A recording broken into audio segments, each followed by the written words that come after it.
Scientists have spent years researching how to grow plants on the International Space Station. They're figuring that out here at NASA's Plant Processing Lab.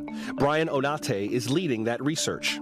Food degrades after about a year and a half, and then some of these missions, if they end up being 3 years, some of the nutrients and the vitamins that are in the food and the pre-packed food will just start degrading over time. So if we can supplement that food and basically have an ability for them to have more nutrients that are fresh, the ultimate goal is when we get to a lunar surface or potentially the Mars surface one day, having habitats and actually using the resources located there in order for us to grow fresh plants. The ISS crew is getting us one step closer to that with its vegetable production system.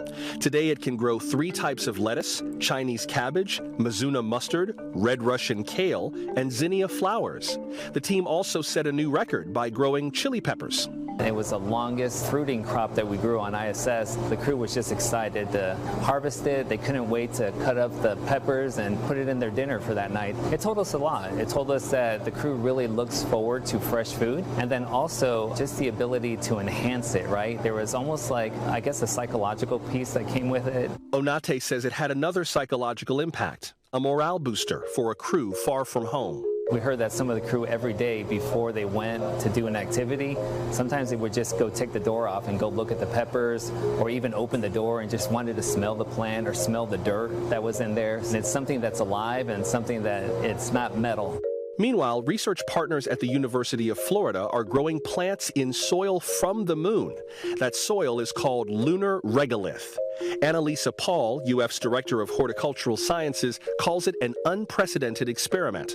We've been practicing doing this for a decade with lunar regolith simulants. We've practiced also in extreme environments, in greenhouses up in, for instance, the Canadian Arctic, to also mimic what that might be like to do in a greenhouse on the moon. But some of the challenges to plants of lunar regolith is that it's not much in the way of nutritive minerals or anything in it. So we gave them a dilute nutrient solution. You can think of it as just a fertilizer. Once we introduce it then to plants, the regolith itself changes. And the plants that grew in those had to overcome those initial challenges of growing in a material that's outside their evolutionary experience. Back at the lab, Brian Onate and his team walked us through some projects in development. So right here we have tomatoes growing in high CO2. The higher CO2 actually makes the plants thrive and grow a lot bigger. As we go into potentially the Mars transit vehicle, we are anticipating elevated CO2, so we're trying to determine what is the right ratio for CO2, lighting, water, so we can get the most plants out of it. So right here we have the random positioning machine, and we have some microgreens that we're starting to grow in there. The speed that it's actually moving right now is simulating microgravity. So what we're trying to do is fight down some of the risks and understand what's going to happen to these microgreens when we grow on an orbit.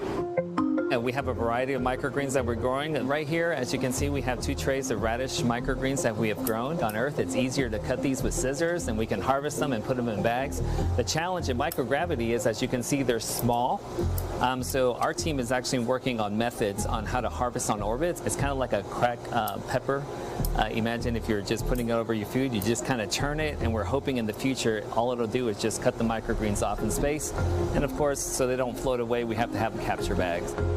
This chamber, we actually have some of our strawberries growing right now. Our team has actually been working on starting the strawberries from seed, and that's very important because our missions for explorations are going to take months to years, and we definitely want to have the seeds available for them to start production of strawberries.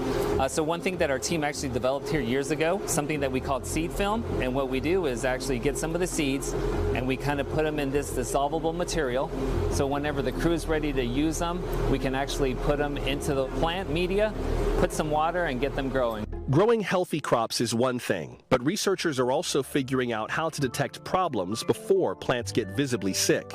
Plant physiologist Oscar Monhay has helped develop a machine that collects data with light. This is a hyperspectral imaging system. It records fluorescence information that would be related to damage. Like if a pump broke and they were getting dry or experiencing drought, you would be able to see that before the plant started growing slower. Artemis 1 is scheduled to launch in August. If it does, Brian Onate's team will have a few experiments aboard. We're flying seeds, we're flying algae, yeast, fungi, and basically this is going to be our first time to look at the effects of radiation in that deep space environment and how does it affect biological specimens. Thanks for watching our YouTube channel. Follow today's top stories and breaking news by downloading the NBC News app.